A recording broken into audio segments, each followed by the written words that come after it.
Assalamu alaikum. Андайсыздар, амансыздар, кутмандуу күнүңүздөр менен. Назарыңыздарда үйдүн септин көркүн ача турган, суулуп бере турган мындай жүк балыштарыбыз. Кызга сепке жүк балыш катары тиксеңиздер болот. Болбосо өзүңүздөр үйгө жүк балыш кылып тигип, башыңыздар коюп уктап эс алсаңыздар болот. Бул жүк балыштын өлчөмү 25 сантиметрге 70, же болбосо 25 сантиметрге 65 сантиметр аралыгында чыгат.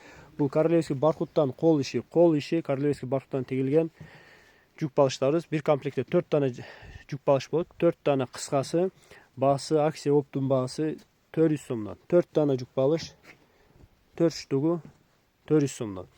Кол иши аябай сонун мыкты тигилген. Артында материал велюр эмес, бул королевский велюр болот, жана бархуту болот. Велюр бул чоюлат, бархуту бул чоюлбайт. Бархутунун артына филизелин, фабричный филизел менен болгон материалдан тигилген жүк балыштарыбыз. Биздин адрес Ош областы, Кара Суу базар, 11-катар 9596 16 17 Кайтнер, Курсай Мажамал Кумар деп келип алсаңыздар болот. Телефон номер 0778 91 00 97 0778 91 00 97. WhatsApp аркылуу байланышсаңыздар, Удай берсе Кыргызстан жана Эсен өлкөлөр боюнча жөнөтүп жиберишке аракет кылабыз. Бизди жогото албаш үчүн лайк, комментарий калтырып бизге катталып кетиңиздер. Удай берсе товарларды киргизип көрсөтүп турушка аракет кылабыз. Табитиңиздерге, керектүүңүзгө, ыңгайыңызга посветкасына кайсы бири сиздерге макул келсе, бизди жогото албаш үчүн лайк, комментарий кылып бизге катталып кетиңиздер. Кудай кааласа, көптөгөн товарлар киргизип көрсөтүп турушка аракет кылабыз. Алыңыздар, жакшылыктарга, тойлорго иштетиңиздер.